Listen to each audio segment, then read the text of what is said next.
So let's now move right into the completion part of this show, Papa Joe. Okay. This is it. Permian Basin Experience Podcast with Papa Joe. We are going to complete this show. And let's start it off with the idea of how many wells and like just truly the experience. I'm trying to get like a number, trying to quantify. You already qualified, but quantify this experience with, is it 1,000 wells you think you've sat on? Over 20 years. I could say, man, over thousands of wells that that we that have been how can I say that word, that have been around and drilled.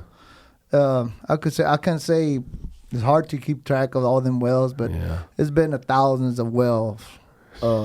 Just to have a number to go by, when they discovered the Eagle Ford shell, we started drilling. They started drilling them from 100 feet to 12,000 feet, 13,000 feet. They started 20 days. By the time we were maybe 2 years into it, it didn't took long, maybe a year or two, we were knocking those wells in 7 days. Just figure out that. And we did that for 7 days. 7 days. Vertical from spud to release. What? 7 days we were drilling them wells. It started off, like I said, 20, and then we brought it down to 18, and went down to 16, 15, 10. So when we were doing 10, they said, the operator said, well, you know what, we can do it better. So we were doing them with 7 days, 7 to 8 days. We were drilling them wells. But there was pre-spud. I'll say that there was pre-spud. All we had to do is just go in there, nipple up, and drill the lateral and the intermediate and the lateral. Yeah. Within 7 days. But that would include the spud, because the spud, there was a spudder rig spudding all the wells, which would take. It was not even 24 hours, about 18 hours for them to spud, run casing, and cement. Damn, ready for you to come in. So ready for us and to then come you just in. come behind with the big rig and just... So just figure that out. A well within 7 days, we had 4-well pads. So that was a 4-well pad was a month, right? Yep. So just imagine, just go from there out. And we did that from 2012 all the way to, take it back, 2010 all the way to 2014. So... Blowing and going. Blowing and going. You're moving a lot of pipe. Yeah. Really quick. Yeah. There was remember at one point that we, the production of casing to run pipe in the hole, it's slow. It was, there was any pipe made, they were falling behind back in the, whoever was building back in China, where we're getting the pipe from, they were falling behind. So all the wells that we were drilling, and they couldn't keep up. They couldn't keep up. Yeah, so that's how fast we were drilling them. I could imagine, right? Because when in 2 years you're going from 20 days to now 7 days, that demand is going to be like exponentially growing, right? Yeah. There's no way they're going to be able to keep up with that. And we're not the only ones. You had other companies out there doing the same thing. But you guys were the best, right? Oh yeah. So all the time. When it comes to completing in the geoscience side, we usually have to do a few things while you guys are out there drilling these wells. We need to run wireline. Yeah.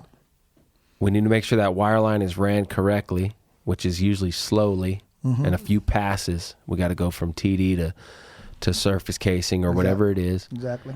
And that well's all mudded up, and people are nervous. Is that thing going to cave in? Is the tool going to get stuck? I mean, that's a very shaky process. Exactly. And then on top of that, we like to get core. We want to get some whole core, and then maybe some rotary sidewall core, which is the wireline process, but it's a little coring tool. Is that just a major pain in the ass for drillers? Like when your crew's just waiting, right? Schlumberger comes out and it's like a 2-day. Actually, no. Actually, when we used to do that a lot back in South Texas, they used to go in there and run they call it wire logs, and they used to do the coring. So when they would do the coring, everybody was like, all the crew, because they didn't do nothing just but maintenance, right? Yeah. Maintenance on a rig. So there was no Kick the connection feet up. and drilling involved, So it was a kickback back in the day. It was a kickback for the Get the barbecue out. Yeah, barbecue out. They're corn again today. We're still doing maintenance on the rig. The maintenance that was one of the main priority things out there to keep that rig running. But another one, they would say we were going to do a 4-day log because we have to get cores. So within that being said, everybody would look at each other. They knew there was going to be a tripping involved. They have to do a wiper trip. So what they'll do, say the water log, will go in there and do run those cores, get all those cores out, which will sometimes would take 12 hours, 18, 24 hours. Yep.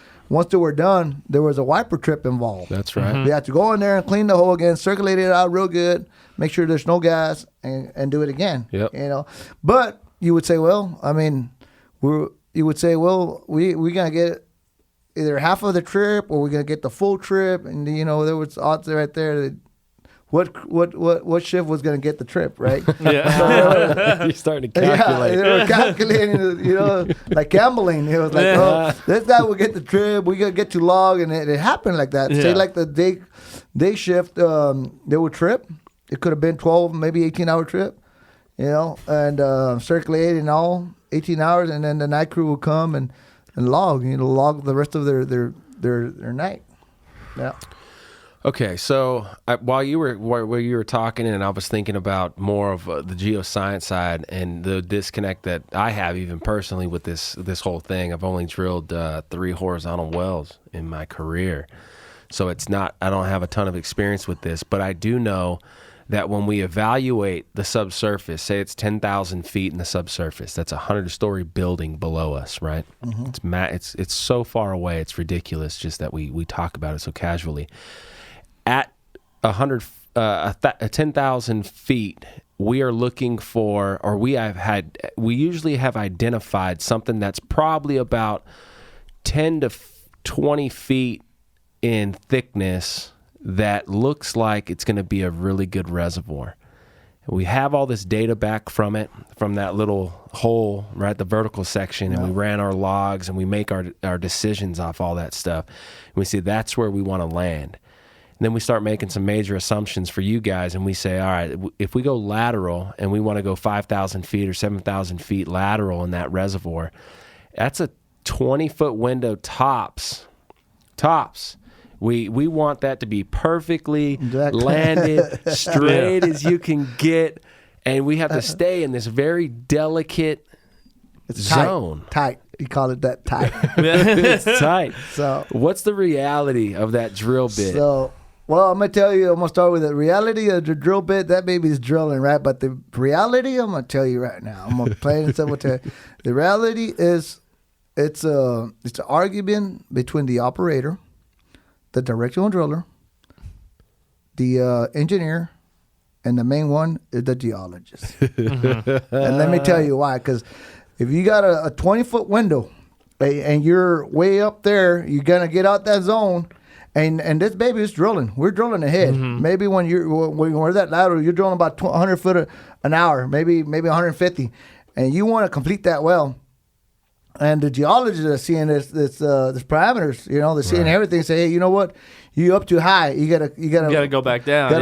Back down. So that's when the director driller got to go up there and be up there. Try to put to drop it down. Could be maybe an hour or two of their time, right? Yeah.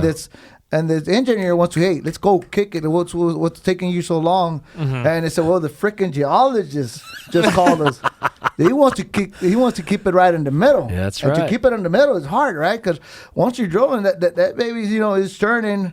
That bit's turning. I would say maybe 200 RPMs on the bottom, and if it's want to go up or when it's want to go down, right? Mm-hmm. So that's what director. It's going to take whatever it wants to. It's going to take either to the side or to his other side, and that's when it's really a pain in the ass when they went up too much and they didn't get a survey just in time that it went up too high. Yep. They gotta have to drop it down maybe a couple of degrees, 7 degrees down, and you call that a dog leg. That's right. So. Man, it's just it's a drama at the rig when we say us managers and the operators say, you know what, we're gonna TD this well at this day at this time because we know. But when this well is not going as planned, it's kicking off, like you said, on the lateral. This only happens on the lateral. Right. Because you want to keep that baby right in the zone, right in the middle. You don't want to go too low or too high. Right.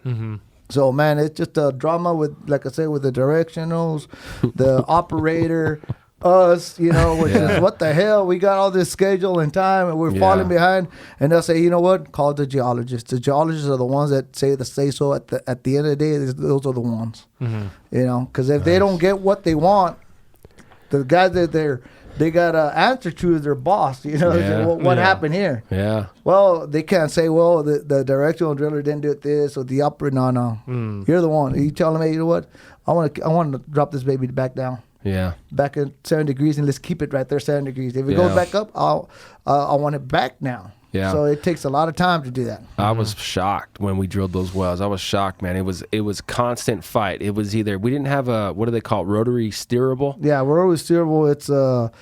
It's cost too much money. I'll throw you a number, maybe $100,000 a day to keep it down there. Yeah. And that's to have full control of kind of where that bit's going. Yeah. So we didn't have that. All we could do was rotate and slide, right? Slide goes up and down, and rotate makes you go left or right. Yeah. So this thing, literally, we were just chasing it, and I was up as much as the geosteer or anybody else, the mud loggers. I was just watching this thing, and it was either we were going down or up to tag back into the geoprog where we wanted to be, or we were going left and right of it. And we would tag it, and then boom, we started, we got to get down. And that's we would when you tag call it, slide. and then we'd have to get up. Yeah. And we would tag it, and then all of a sudden we're to the left. We got to get right. You rotate. You got to rotate it. Yeah. It was crazy following that drill bit. Yeah. Following that parameter is where you have to stay at. It's a pain in the ass, but that's where you have to keep it. Yeah, man. You want good production? That's where you got to keep it. That's where the money's at, right? That's why I want to keep it. Or in theory, that's where the money's at. That's right. In theory, that's what we're thinking. But it's out on the field. It's a drama going on the rig floor. Rig managers, the operator, consultants, they're up there raising hell. How come we're in the fuck? We haven't TD this. Because the geologists call and they get back with the geologist, and the geologist say, hey, this is what I want, this is what we're going to do. Yeah. So I don't care if it takes another 2-3 hours. As it should be. That's what it's going to be. And the operator raising hell. Because he wants to complete that well and move on to Yeah, he's like, hey, we got to get this rig to we're under a time crunch too. You got to realize that. We need to get all this stuff moved. I mean, that's another thing. So on average, how far are you moving a rig typically? Is it a couple miles? Well, sometimes or is it 50 miles? It's basically 8 miles, 7 miles, 30 miles, 20 miles. It all depends, right? But the point is, you got to get out on some lease road, like you said. That's always too short for you're carrying this entire rig out, and then you got to go down another lease road, and who knows how badly that one's maintained. Yeah. Well, let me go back on the drilling side, on the production, right? Well, I mean, not production, but we're drilling. When I'm saying all this drama going on, that they want to complete the well, and they've got a little bit to the left, a little bit to the right, and you got to slide down, slide up, and then you know what? All of a sudden, the mud motor peters out. Or the MWD tool ain't reading no more, and it's drilling blind. Yeah. And they got to turn back to the operator and say, you know what? We got to pull out of the hole, and you only need 500 feet to drill. We got to put out of the hole and change this tool. Oh my! That's when the drama comes in. That's a 24-hour round trip. Yeah, dude. That's when everybody's like, man, pointing fingers and cussing at everybody. And everybody blames the geologist. And the geologist sitting wherever he's sitting at, and say, hey, it's got to be done. That's true. That's right. Wait a minute. My perfectly drawn geoprog is not perfectly drawn anymore. What'd you guys do? I need to be 100%. You guys got to pull out and go back in. Got to pull out and get that tool fixed, whatever it is, get it fixed and go back in. Yeah. And that's if we had this well TD on mid-week, so now it's backed up one day, Mm-hmm. So that one day turns out to 2 days, 3 days, and who knows? Because there's been times that they say it ain't drilling no more. Let's pull out of the hole. We don't got the pressure. So when we pull out of the hole, we come out Sorry to interrupt you there, Skip. Oh, no. At surface, we don't see the bottom part of the BHA, which is the mud motor and the bit. But guess what? That baby stayed down there. Oh, that's what I'm saying. One day turns into 2 days, maybe a week. We have to go back down there and fish for that baby. Oh. That's when there's a lot of. So the fishing cruise, and we're still interrupting your interruption, Skips. Hang on to that thought, man. You got it's this. there. It's there. Don't worry. The fishing. So the motor stayed down hole somewhere. You got to call a company to come out as soon as possible. Boom, and now it's like another kind of Papa Joe that knows how to run these fishing tools down there to grab. It's a tech that comes out here, gets his all his tools on locations. We'll make it up all on the rig floor and go down there and go fish that too. Damn. And he's there. He's running that show. When we land and try to go get, he's running that show. He put a little bit here, put a little bit there, put more weight, and just roll on it. And, Damn. That's when you don't sleep. Nobody sleeps. Not the operator, not the rig manager, not even the third party tech. Yeah. Sheesh. Skips, what were you gonna say? So I know a lot of people don't like to talk about this in particular, but what happens when you're out on the rig and you hit either some sort of geohazard, so some sort of karst or H2S, like a feature, and all of a sudden, because you hear these stories about, we were supposed to drill 8 wells, we were only able to drill 5 because we hit X, Y, or Z. Yeah. What's that like out on location? You lose a well completely. You lose a well. It's just like something that no one could think of, right? It's just you hit a pocket, then all of a sudden you lose the bit or lose. There's a lot of, we could lose a bit. Losing a bit ain't a problem nowadays. We could always go fish that baby out, or we can just cement that section down there and just drill around it. Sidewall. Sidewall. Sidetrack. Sidetrack that baby, and sidewall. When you lose a well, it's the only way you lose a well is when is a dry well. Mm-hmm. You drill that baby, spend a lot of money, and there's nothing out of it. There's no production. Yeah. And it could be that this well, it happens when this well here, it's 20 foot apart, and this one ain't got no production. Mm-hmm. And everybody say, how can it be possible? How's that possible? Yeah. How is possible? How is possible that this well here, it had so much gas, and this well didn't have no gas, and we had a blowout, Yeah. It's Mother Nature. You don't know what the hell's going on.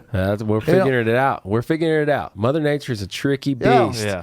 And we are figuring it out. But you're right. Mother Nature pulled a trick there. Yeah. It could say, why we drilled 20 wells like this, but that one right there is kicking your butt because you say, we've done it 20 wells and we've done it like this. It's worked every time. And that's how rigs have got burned.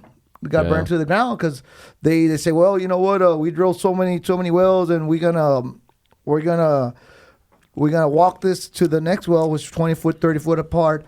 While we're walking, we can go ahead and do the rest of nipple and down on this rig, not nipple and down, but cap the well, right? While you're walking the rig, well, this well was different out of all those 20. Yeah. So you already walked the rig, and all your BOP preventers are on the other well. So that's how this baby comes, and it's free to the world. Yeah. And it happens. It happens. Yeah. It makes sense.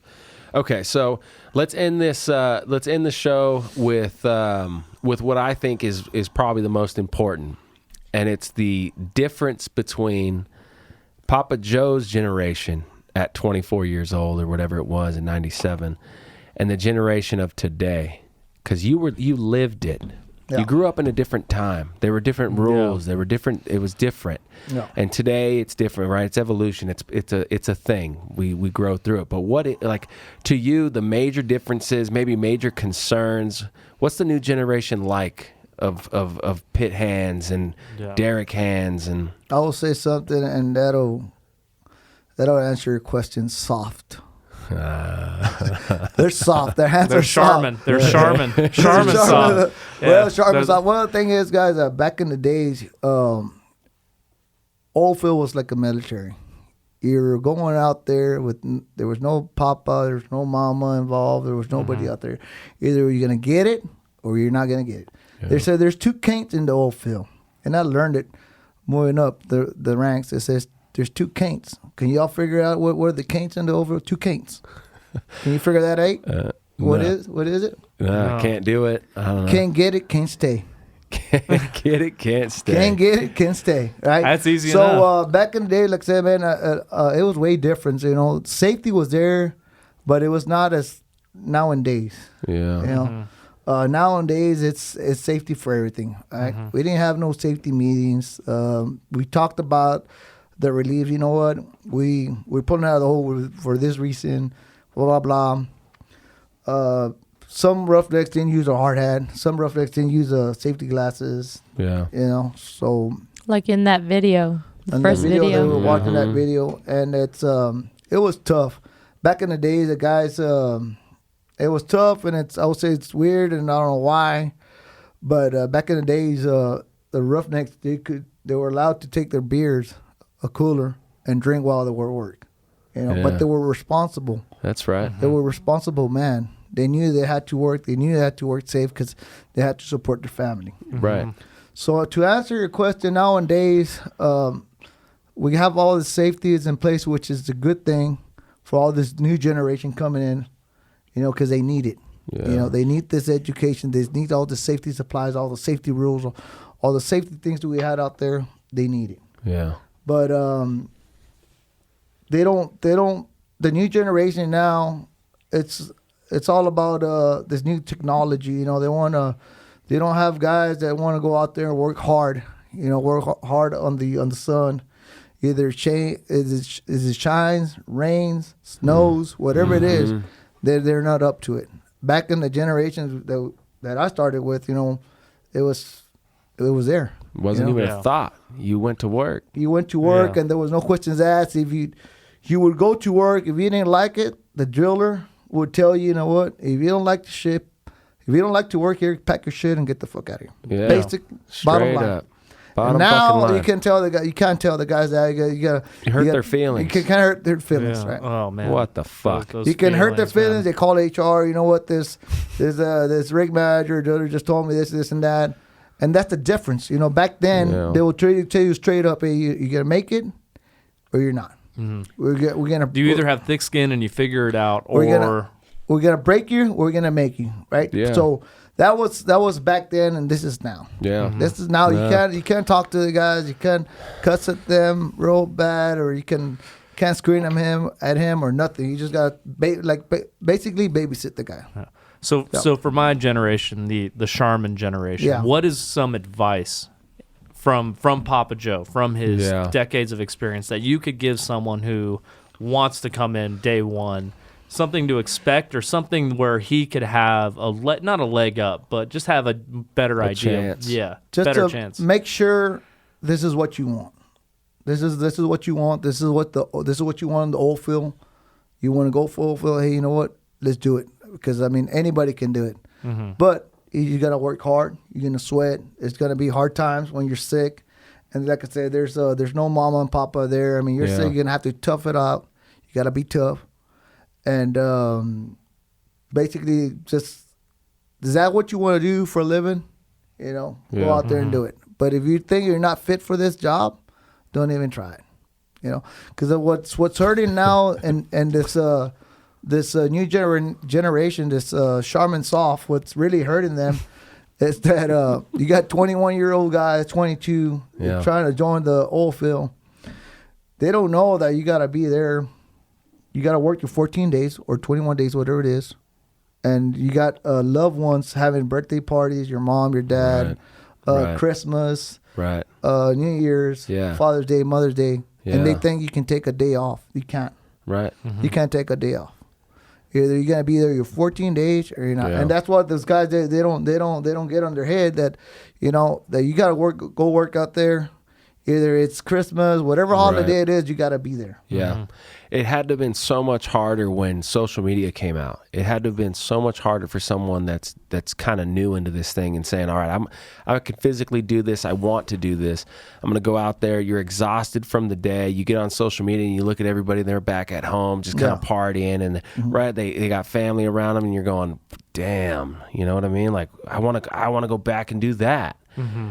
But you go back and do that, and you don't have the opportunities like you do in the oil field or with the job that you're doing. So you need to disconnect. Maybe that's the moral of the story. You gotta, if you're gonna go do this for 14 days, disconnect. Disconnect, yeah. Disconnect. Put your head down. I think, coming from someone in my generation, I think that's something that just everyone needs to do, right? And someone needs to take a step away from that, because people not only they're living fake lives. Yeah, everybody's showing what the best thing they got going on. Yeah, so it looks like you're looking at the highlights, right? You're not looking at the reality of the situation, right? And the reality is hard work is what builds a great life. Not exactly right. And guys out there, don't get me wrong. I mean, if you're wanting to come, we're out there to help you guys and make a living out of it, because it is.